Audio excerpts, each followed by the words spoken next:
Donc nous allons continuer notre aventure avec Saint Ignace et ce qu'il nous propose, ce savoir sur ce qui se passe dans notre cœur. Je voudrais commencer par la prière en l'honneur du Saint-Esprit, la prière du cardinal Verdier. Ô Esprit Saint, amour du Père et du Fils, inspirez-moi toujours ce que je dois penser, ce que je dois dire, comment je dois le dire, ce que je dois écrire, comment je dois agir, ce que je dois faire, pour procurer votre gloire, le bien des âmes et ma propre sanctification.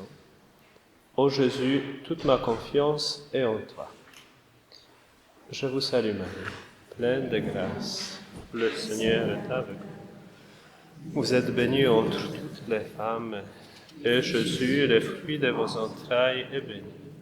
Sainte Marie, Mère de Dieu, priez pour nous pauvres pécheurs, maintenant et à l'heure de notre mort. Amen. Au nom du Père et du Fils et du Saint-Esprit. Amen. Très bien, il y a de nouveau, est-ce que quelqu'un a besoin encore du texte, des règles? Parce qu'aujourd'hui, on va bien utiliser ce texte. J'ai des copies. Le nouveau, ça va? Très bien. D'accord, donc, je fais peut-être en deux mots le résumé de notre première rencontre. Si vous vous rappelez bien, j'ai commencé la première rencontre en vous disant ce qu'il y a à retenir, c'est que notre vie spirituelle est orientable. Voilà, vous voyez la première phrase.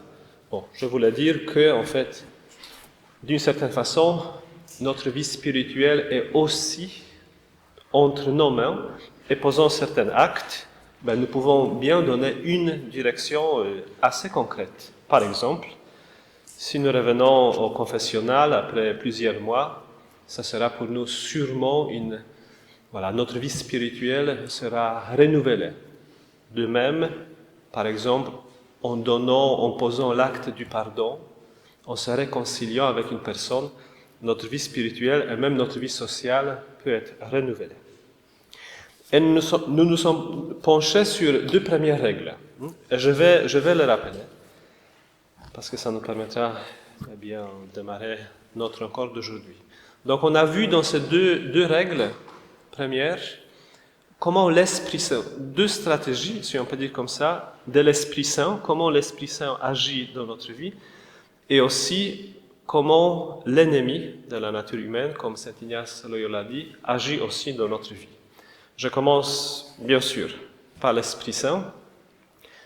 Donc nous avons appris que si la personne est sur le point de pécher, bien il pêche, il est en danger, l'Esprit Saint l'interpelle dans sa conscience. Donc ça, c'était le premier cas de figure. On est dans la première règle. La personne est sur le point de pécher, ou bien elle pêche, elle est en danger. Donc, l'Esprit Saint, fermement, à travers une argumentation dans sa conscience, va essayer de la retirer, de l'extirper du péché. Donc ça, c'était le premier cas de figure concernant l'Esprit Saint. Et deuxième cas, dans la situation un peu normale, l'Esprit Saint encourage, pousse la personne vers le bien. Ici, je vais citer Saint Ignace parce que c'est très beau ce qu'il a écrit. Et le propre du bon esprit est de donner courage et force, consolation, larmes, inspiration, quiétude, en rendant les choses faciles et en écartant tous les obstacles pour qu'on aille plus avant dans la pratique du bien. Donc ça, c'est un peu, la vie normale avec l'Esprit Saint. Nous sommes amis de Dieu, donc l'Esprit Saint fait tout pour que notre chemin soit et reste droit. Ce qui est intéressant ici dans ce deuxième cas, que l'Esprit Saint tient beaucoup à notre cœur, un peu moins de notre intelligence. Donc c'est vraiment ce cœur profond qui lui tient à cœur cette fois-ci. Vous voyez, donc par exemple, il va susciter la consolation, des larmes par exemple de la conversion. Quiétude, voilà, ce sont les choses qui concernent plutôt le cœur. Ce n'est pas seulement l'intellect ou bien saisir quelque chose intellectuellement. Vraiment, cette présence et cette action de l'Esprit Saint, on va ressentir dans notre cœur, dans nos entrailles, si on peut dire. Et notre ennemi, le démon. Donc, dans le premier cas de figure, à travers les tentations, le démon, bien sûr, il veut que nous transgressions les commandements de Dieu. Donc ça, c'est sa première action. Et voilà, une tentation. Et on a dit que ce qui l'intéresse beaucoup, ce sont nos sens. On a fait une liste, nous avons fait une liste comment il peut agir. Le démon, voilà, c'était les 10 commandements, aussi les préceptes de l'Église, nous pousser à non-pardon. Voilà, tout ça, c'est que lui, il aime. Et il agit beaucoup à travers les sens. Et deuxièmement, on a dit que la personne déjà qui chemine bien avec le Seigneur, donc c'est pas si facile au démon de la pousser vers le péché, il va inspirer de faux raisonnements, de raisons fausses dans notre esprit. Par exemple, qui vont à l'encontre de la miséricorde. Et on a parlé un peu aussi, par exemple, des soucis familiaux. Voilà, il peut nous donner une image fausse de la personne avec laquelle nous vivons, donc, par exemple notre conjoint. Et beaucoup d'accusations. Voilà, donc ça, c'est ces pensées qui, quand même, souvent défilent dans notre esprit. Et donc voilà, le démon veut nous éloigner du bonheur. Je viens de faire le résumé de ces 4 règles que nous avons déjà vues. Est-ce que vous me suivez? Est-ce que c'est assez clair? C'était un résumé. Mais très bien, on avance un peu, parce que je voudrais que quand même nous voyions aujourd'hui 6-7 règles suivantes. Pour que ce soit assez facile à commencer, nous faisons un saut. Et on va regarder la 12e, la 13e et la 14e règle. Et qui sont simples et faciles à saisir. Donc je commence par la 12e. Attention, parce que le langage est un peu particulier. On est au XVIe siècle, donc quand même on a avancé un peu dans notre respect de la femme. Mais regardez l'image et même le contenu un peu, de quoi il s'agirait. Donc la règle 12e. Est-ce que vous voulez le texte? Non? Si.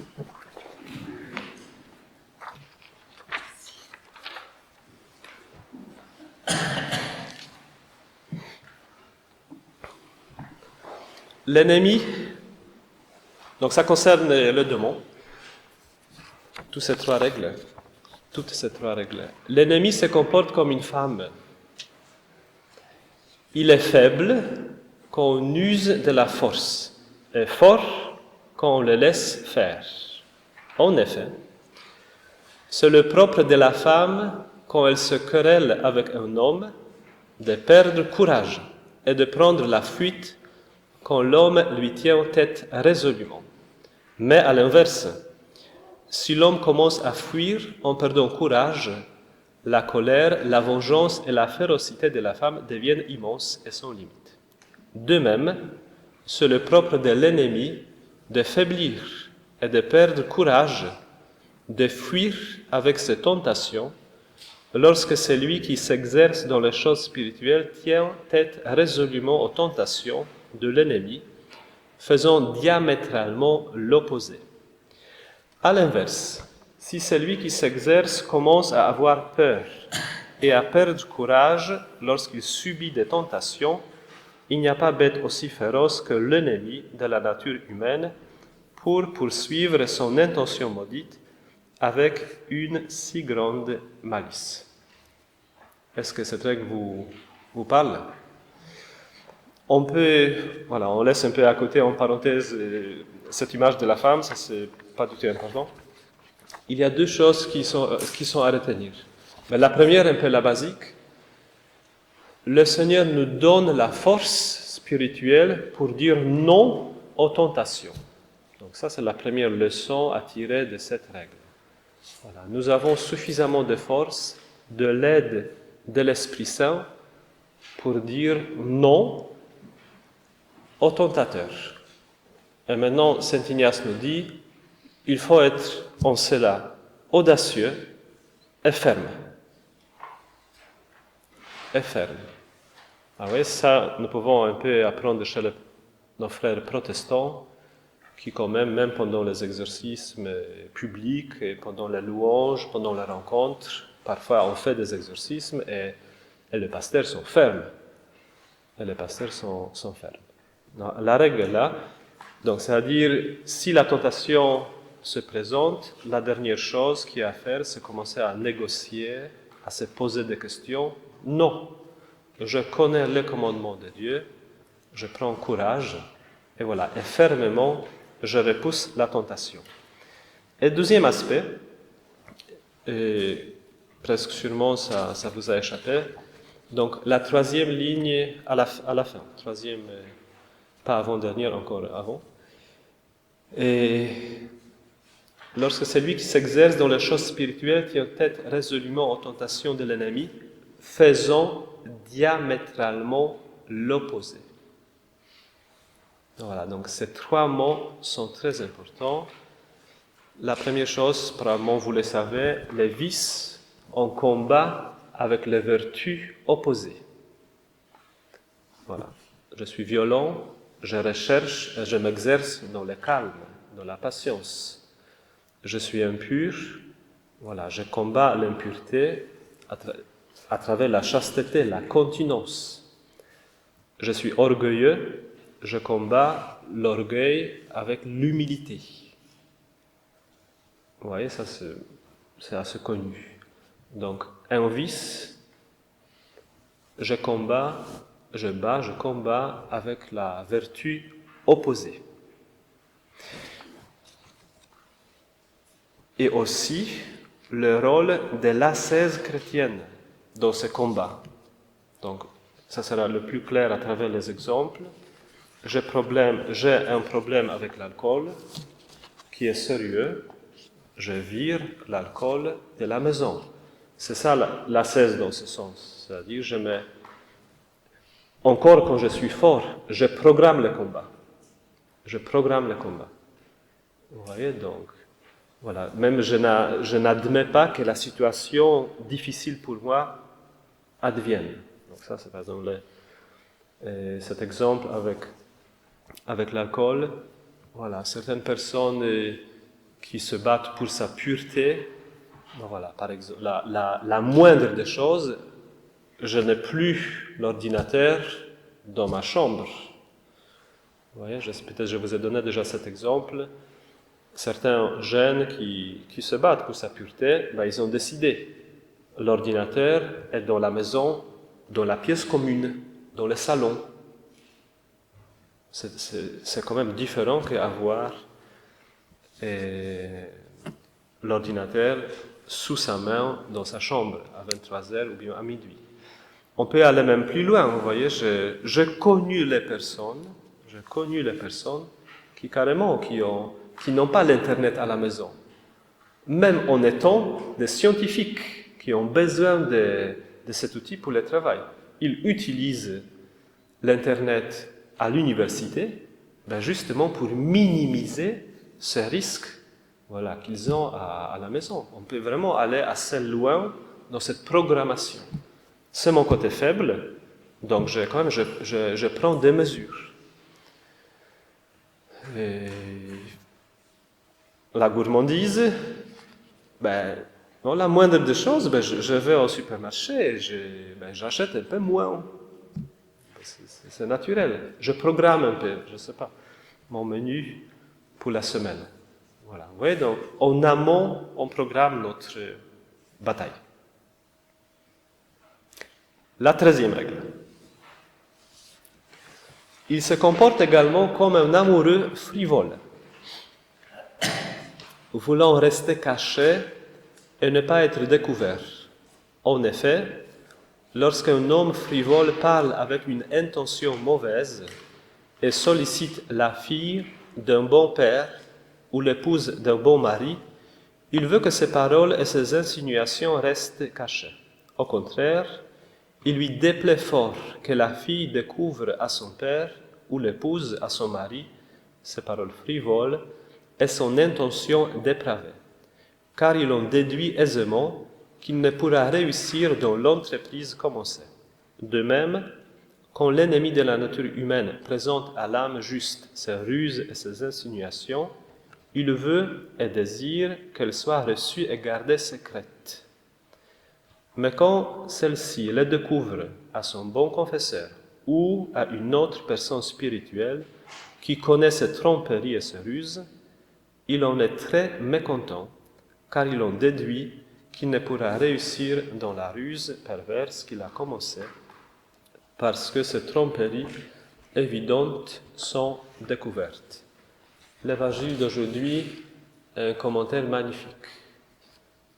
Vous voyez, celui qui est bon, voilà, qui s'exerce dans la justice, tend vers la lumière. Et aussi, il y a un autre passage, et voilà. Et celui qui commet des œuvres qui sont mauvaises, tend vers les ténèbres. Donc, ce qui est bon, bien sûr, nous voulons que ce soit dévoilé. Et ici, la stratégie du démon est que ce qui est mauvais soit caché, soit secret. Vous voyez? Donc, c'est le principe, par exemple, de la confession. Nous avons commis une erreur.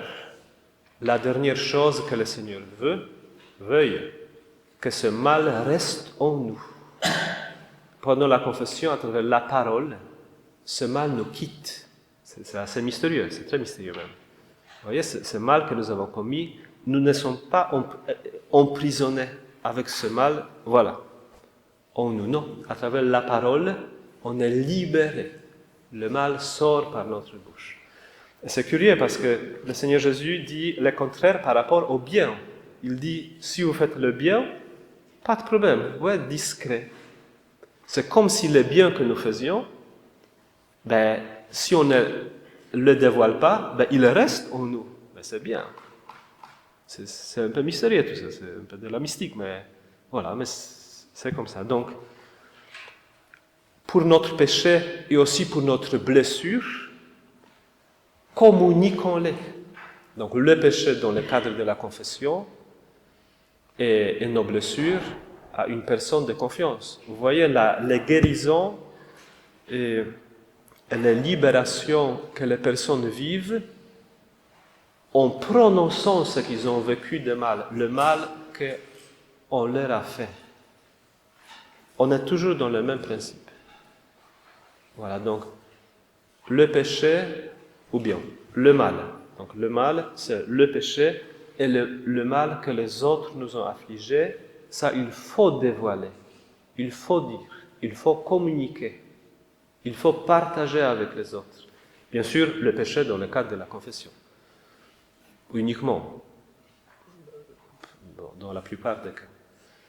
Et par contre, les biens, donc, quand vous voulez, vous pouvez être discret, par contre, multiplier les biens. Ça, c'est bien. Donc ici, Saint Ignace parle des ennemis qui se comportent comme un amoureux frivole, qui veut que les choses restent secrètes, pour que le moins de personnes le sachent. Comme ça, il peut continuer son action mauvaise.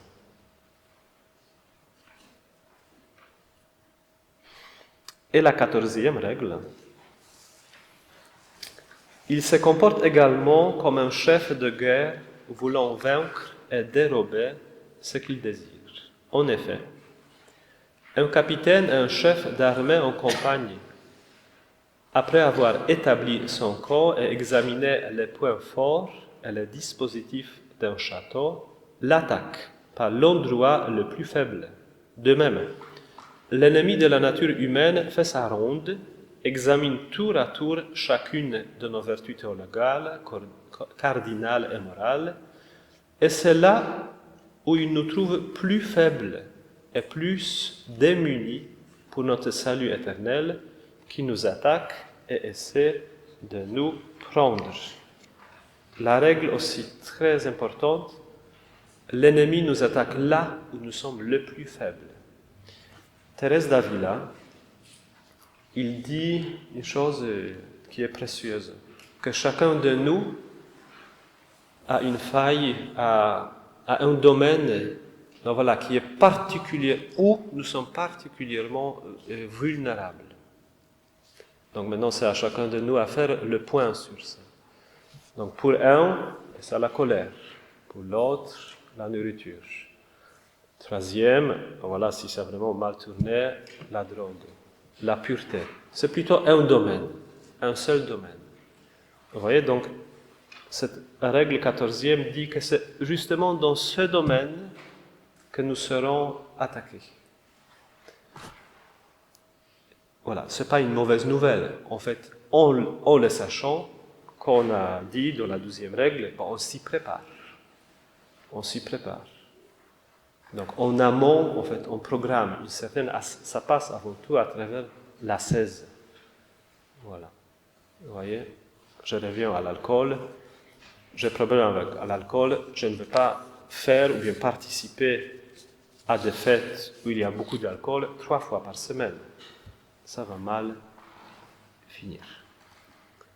Donc, voilà, on a un domaine, un côté particulièrement où nous sommes faibles, et c'est là-bas qu'il faut se préparer à travers l'ascèse, une programmation, pour ne pas se faire avoir.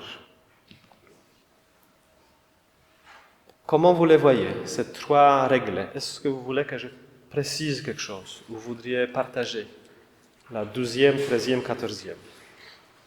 Voilà, donc la 12e nous a invités à une fermeté pendant les tentations et à utiliser les vertus opposées par rapport aux vices, aux péchés qui nous sont présentés. Ça, c'était la 12e. Voilà. La 13e, mettre de la lumière, de la vérité, partout. On a des fils de lumière. Jésus dit, tout ce qui est caché sera dévoilé un jour. Tout ce qui est secret sera connu par tous. Donc, la stratégie inverse vient de l'ennemi. Et la 14e, attention à nos points faibles, probablement là-bas que nous serons attaqués. Est-ce que vous voulez que je précise quelque chose par rapport à... Allez-y. Je voulais que vous me rappeliez les vertus cardinales et morales. Voilà. Et peut-être on va sortir un peu du cadre. Même, je ne suis pas trop préparé. Oui, c'est ça. Même dans le catéchisme, si vous regardez, ça sera bien. Peut-être une autre question par rapport au texte.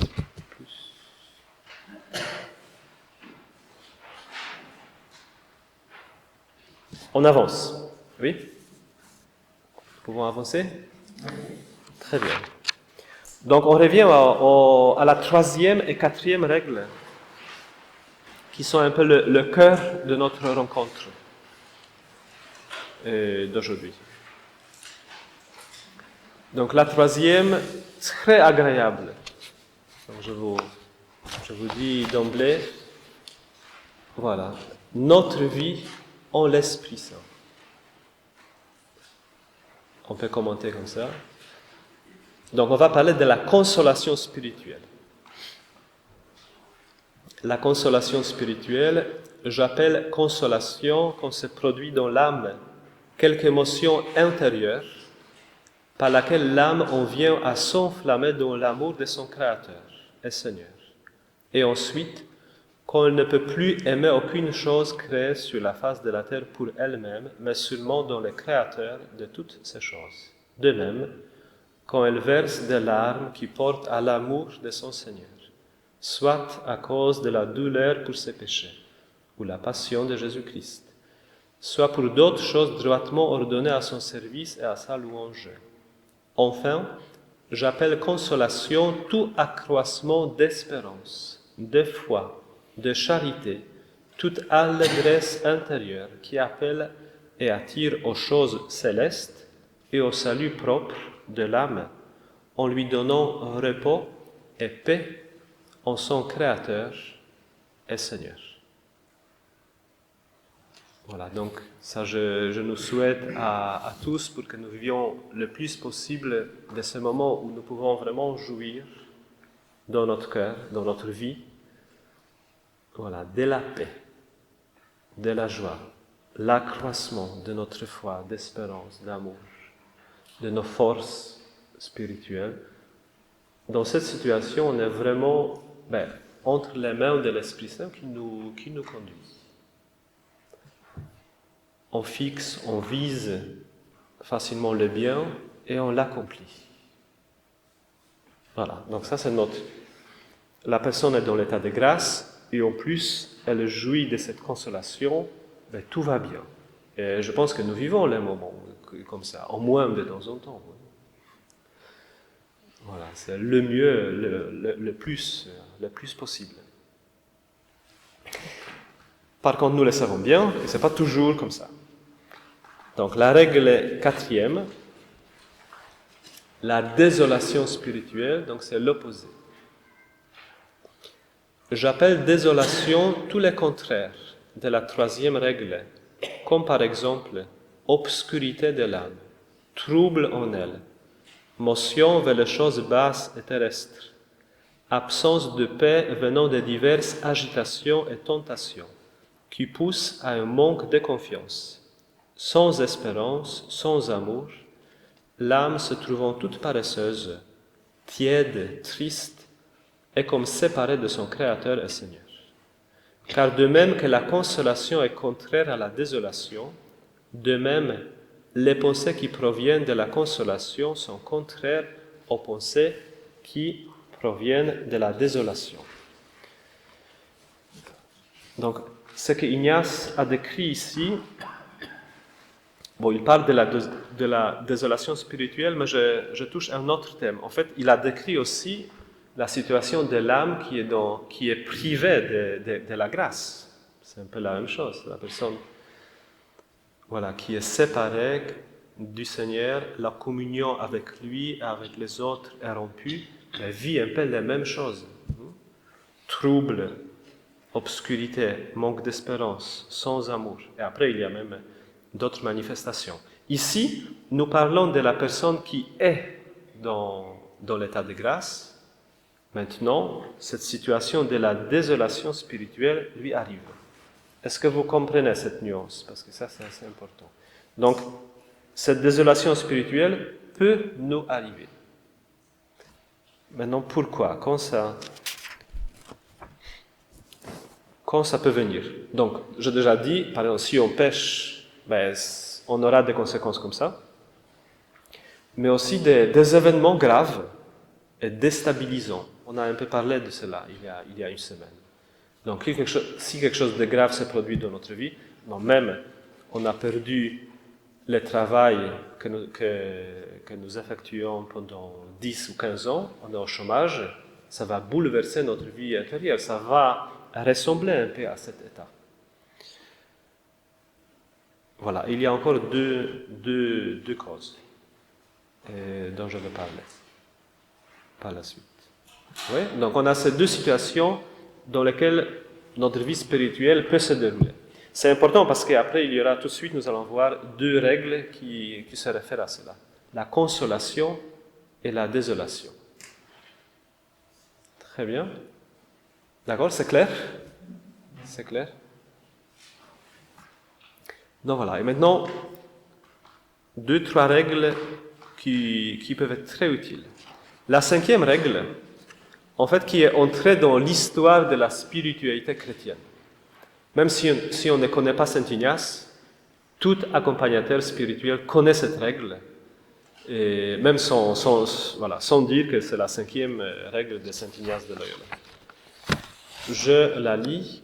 Au temps de la désolation, ne jamais faire de changement, mais être ferme et constant, dans les résolutions et dans la décision où l'on était le jour qui a précédé cette désolation ou dans la décision où l'on était lors de la consolation précédente. Car, de même que dans la consolation, c'est davantage le bon esprit qui nous guide et nous conseille, de même, dans la désolation, c'est le mauvais.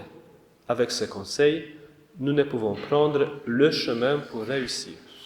Vous voyez, donc c'est pour cela on a bien décrit la consolation et comment ça se passe, la désolation avec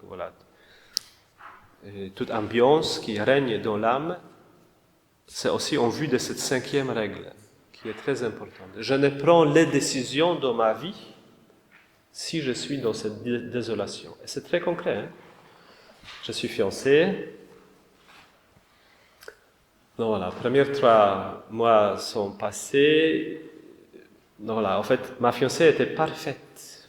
Mais je commence à voir des petites choses.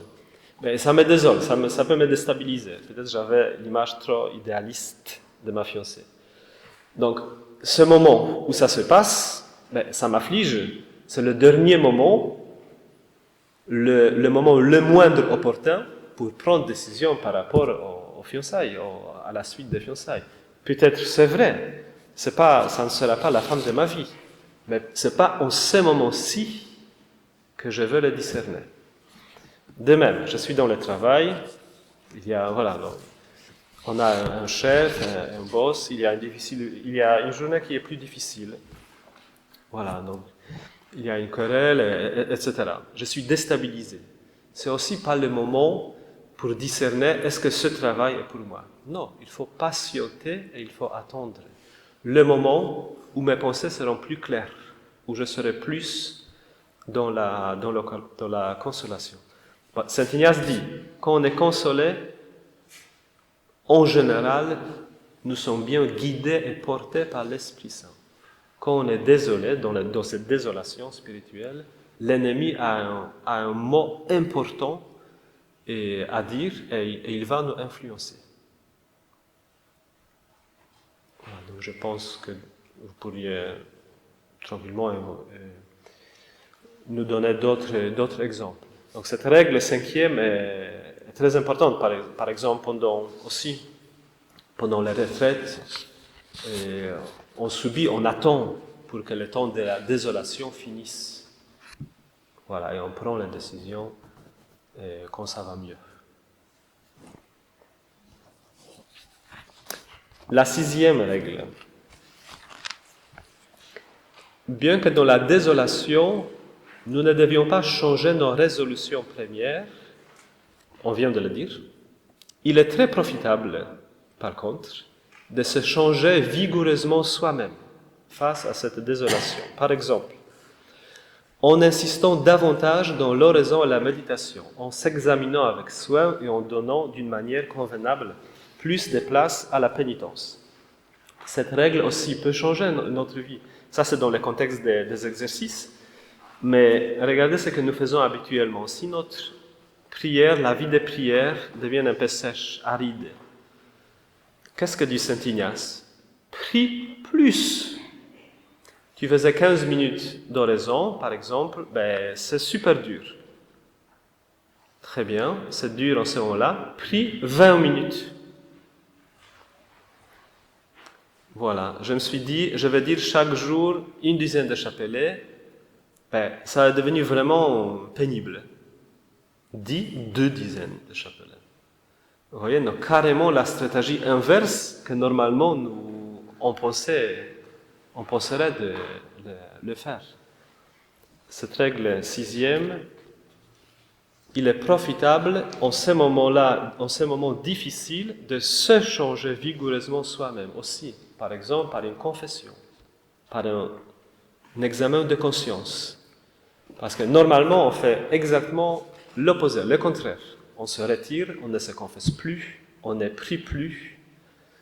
Voilà, on se replie sur nous-mêmes, même on limite peut-être les contacts sociaux. Voilà, ça c'est notre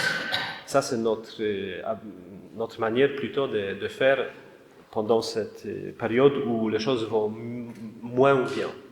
C'est plutôt comme ça, oui, je pense. Voilà, et Saint Ignace nous dit justement, faites le contraire, priez plus, essayez d'être plus ouvert, examinez-vous, voilà, changez votre vie, ça c'est le moment opportun. Bien que c'est très difficile. Bien que c'est très difficile. Septième et moins important, la huitième, celui qui se trouve dans la désolation travaillera à demeurer dans la patience, qui est contraire aux vexations qui lui surviennent. Et il pensera qu'il sera vite consolé s'il prend les moyens pour lutter contre cette désolation, comme cela a été dit dans la 6e règle. Donc, la même chose, la patience. Voyez, le Seigneur Jésus est patient parce qu'il sait qu'il a vaincu. Et le démon est toujours impatient parce qu'il sait qu'il est vaincu. Donc cette règle fait référence un peu à cela, c'est-à-dire c'est le démon qui se précipite et qui exagère, et c'est le Seigneur qui est patient et qui nous fait voir juste, sans exagération. Ça c'est aussi une des marques de l'ennemi, que la personne, par exemple, on a tendance à exagérer. Non. La vérité est la vérité. A, c'est A, B est B. A, c'est pas C. Voilà, donc la patience. Donc, si on est dans cette période de trouble, patientons avec Jésus, avec la Vierge Marie. Si nous nous appuyons sur Dieu, si nous tendons nos mains vers la Vierge Marie, sûrement il y aura une issue. C'est clair, parce que nous sommes les enfants de Dieu et les fils et les filles de la Vierge Marie. Les enfants de la Vierge Marie. Mais voilà, donc, patience et sans précipitation. Patience sans précipitation. On a presque fini. Il nous reste deux choses mineures. Voilà. Est-ce que vous voulez que je revienne à quelque chose? Ou reprenne? Oui?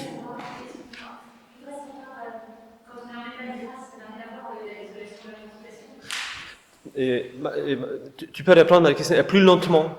Tu peux venir un peu, on va travailler. Parce que même il y a le micro.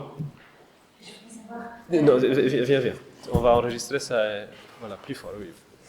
Je voulais savoir si l'état de grâce, quand on est dans la consolation, on est en état de grâce, et quand on est dans la désolation, on est aussi possiblement en état de grâce ou pas? Oui, exactement, oui, c'est ça. Donc, quand on est dans la consolation, obligatoirement, on est dans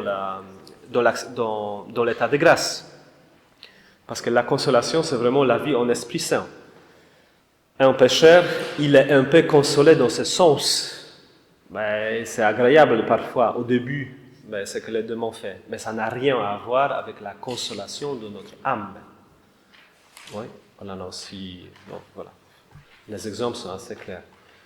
Donc, la consolation, forcément, c'est l'état de grâce. Par contre, la désolation, normalement, c'est aussi la personne dans l'état de grâce. Par contre, ce qui se passe dans l'âme pendant la désolation ressemble beaucoup aussi à ce qui se passe dans la personne qui est privée de la grâce, qui a rompu la communion avec Dieu. Parce que ce sont un peu les mêmes effets qui se passent. Par contre, jusqu'à certains points, parce que si la personne a perdu cet état de grâce, non, carrément, le démon va la conduire de plus en plus.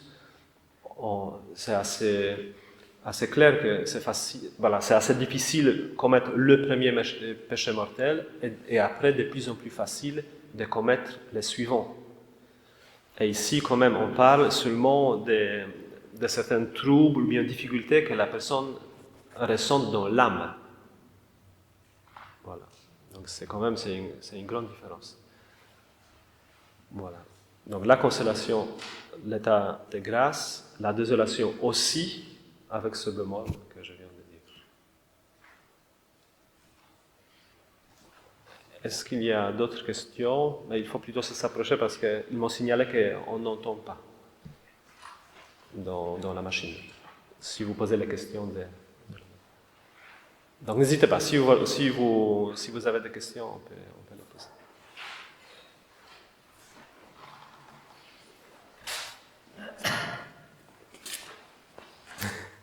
L'état de grâce, si je comprends bien, c'est lié à la confession.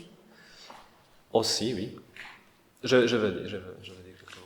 Oui. Voilà. Donc l'état de grâce, c'est l'état d'un ami de Dieu, d'un enfant de Dieu, c'est-à-dire il y a une communication de vie entre Dieu et nous. Donc, par exemple, la personne qui vient d'être baptisée, par excellence, elle est dans l'état de grâce. Voilà, elle est devenue l'enfant de Dieu et la vie de Jésus demeure en cette personne. Non, et après, uniquement avec les péchés graves, on perd cet état de grâce. Donc à ce moment-là, un chrétien, pour récupérer cet état de grâce, il doit se confesser, c'est la confession qui le remet dans l'état de grâce. Et les péchés qui sont moins graves, on ne perd pas l'état de grâce, mais la qualité de communion de vie avec Dieu diminue. Vous voyez, donc, voilà. Donc ça, c'est par rapport à l'état de grâce. Donc l'état de grâce, l'état, en fait, de communion avec Dieu. Voilà. Dieu, grâce à cet état de grâce, Dieu est notre Père, Jésus-Christ est notre divin frère.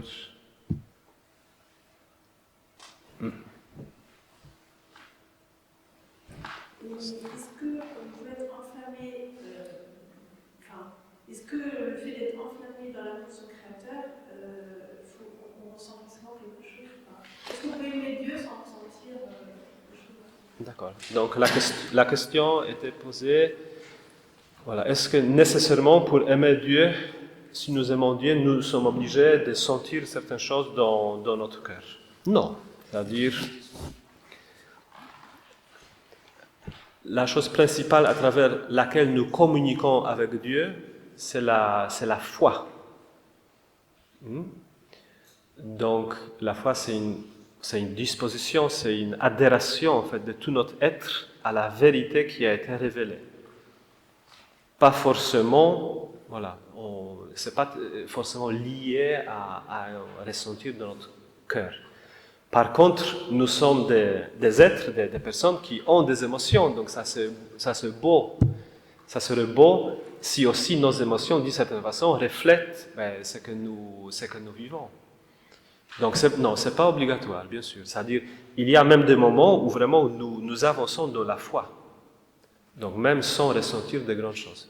Par contre, Dieu nous donne aussi ce moment où aussi nous ressentons. À ce moment-là, nous sommes consolés. Donc nous pouvons même demander les grâces spirituelles comme ça. Seigneur, donne-moi, par exemple, vous voyez, une prière très belle. Seigneur Jésus,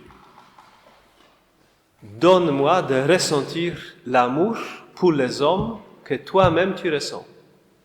Magnifique. Demandez. Voilà. Demandez.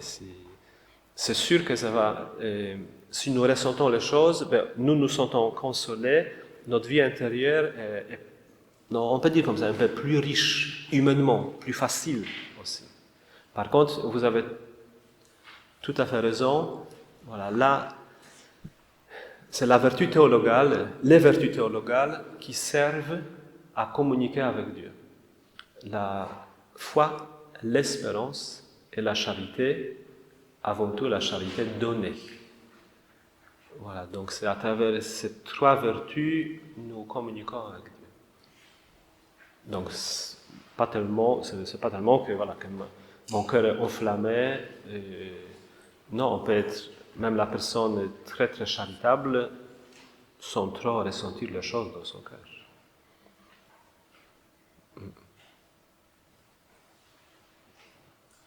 Par contre, c'est très dans l'esprit ignatien de demander les grâces, voilà, de ressentir les choses. Et vraiment, ça nous aide. Ça nous aide parce que si nous ne ressentons rien, ben, on marche beaucoup dans le désert. Mais c'est pas facile. Hein. C'est pas facile. Donc, s'il y a une lumière vraiment qui va jusqu'à dans notre cœur, ben, ça nous console, ça nous aide, ça nous porte.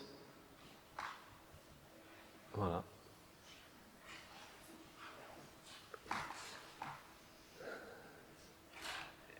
Est-ce que vous voulez intervenir ou bien poser des questions, peut-être partager quelque chose?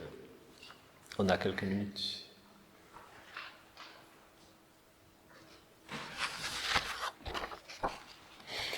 Sinon, j'ajoute deux choses. La règle 9e, un peu longue, je ne vais pas la lire. Saint Ignace réfléchit voilà, sur les causes de la désolation. Donc on se dit déjà, le péché, un événement grave, quelque chose qui nous déstabilise. Ignace quand même ajoute ici deux choses dont on n'a pas parlé. La première, notre tiédeur. Voilà, notre tiédeur. Notre amour est petit du Seigneur. Notre amour envers le Seigneur est petit. Donc, voilà, notre vie spirituelle est tiède et ça peut même provoquer les choses, voilà, que nous, voilà, on ne se sent plus heureux, portés, visités par le Seigneur, mais en fait, le Seigneur attend que nous soyons plus fervents, plus charitables. Vous voyez, donc ça, le Seigneur ne va pas tout faire. Quand même, c'est une relation entre deux personnes, la nôtre et du Seigneur, et quand même, il aime aussi que nous mettions la main à la pâte. J'ai 2 minutes, peut-être dans ce sens, je vais vous raconter une chose qui m'a un peu bouleversé quand même. Mon cher frère Jérémy Marie, avant ma retraite, il m'a donné un livret qui parlait du jeûne à Medjugorje, du jeûne. Et donc c'est sœur Emmanuel qui a écrit un petit livret sur le jeûne, voilà, sur le sens du jeûne dont la Vierge Marie parle à Medjugorje. Donc voilà, donc là-bas il y a un père franciscain, il s'appelle Zdenko. Et la Vierge Marie est venue chez lui. Il a dit, est-ce que tu peux faire quelque chose pour moi? Ben oui. Bon, est-ce que tu peux jeûner 7 années pour moi? Ben, il a dit oui. Je vais jeûner 7 années pour vous. Mais très bien. Donc il jeûne. Maintenant, je ne sais pas est-ce que vraiment c'était le jeûne au pain et à l'eau pendant 7 ans, mais quand même 7 années dès la 16. Après 7 années, voilà, et la Vierge Marie revient, et le dernier jour, admettons, et elle demande, non, c'est très bien, est-ce que tu peux jeûner encore 1 année? Et il dit, oui, 8e année, aucun problème. Donc quand même, il devait aimer Jésus et la Vierge Marie. Très bien, 8e année, fini. Maintenant, imaginez-vous la fin de cette histoire. Le dernier jour de cette 8e année, c'est le 24 juin 1981, le premier jour des apparitions à Medjugorje. Donc voilà, et ça, quand même, ça m'a bouleversé. C'est-à-dire, un peu selon dire, on peut deviner un peu à travers cette histoire que le jeûne de ces franciscains, de ces moines, a préparé des apparitions de Medjugorje. Et des apparitions de Medjugorje, c'est quand même quelque chose de grand. Ce sont des centaines de milliers de personnes converties. Si ce n'est pas des millions de personnes qui ont changé de vie à cause de la visite à Medjugorje.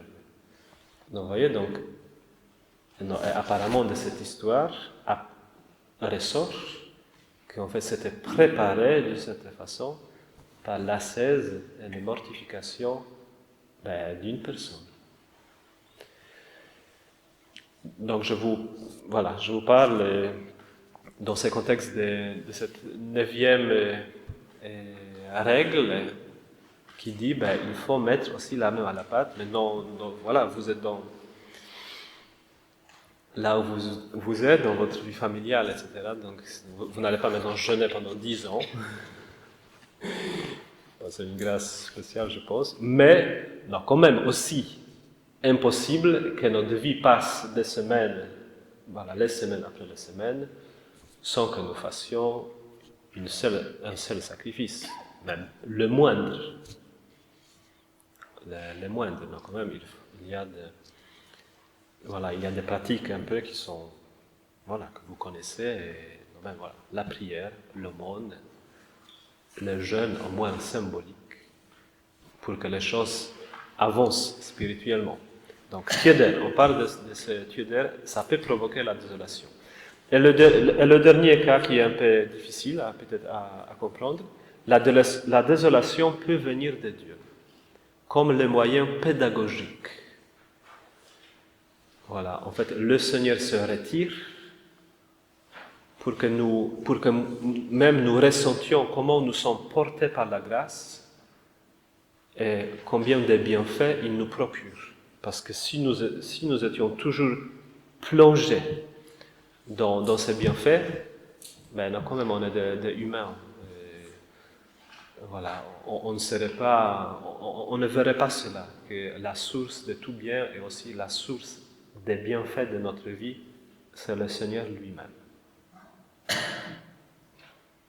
Voilà, et peut-être pour finir, la 11e, celui qui est consolé cherchera à s'humilier et à s'abaisser autant qu'il le pourra, en pensant au peu dont il est capable dans le temps de la désolation. À l'inverse, celui qui se trouve dans la désolation pensera qu'il peut faire beaucoup avec la grâce suffisante pour résister à tous ses ennemis, en prenant de force dans son Créateur et Seigneur. Donc c'est aussi, quand je suis dans la consolation, je prépare un peu la difficulté, la désolation, à travers, avant tout, en gardant l'humilité. Voilà, l'humilité, la reine des vertus, qui nous laisse dans la position juste en face du Créateur, et même face à nos frères et à nos sœurs.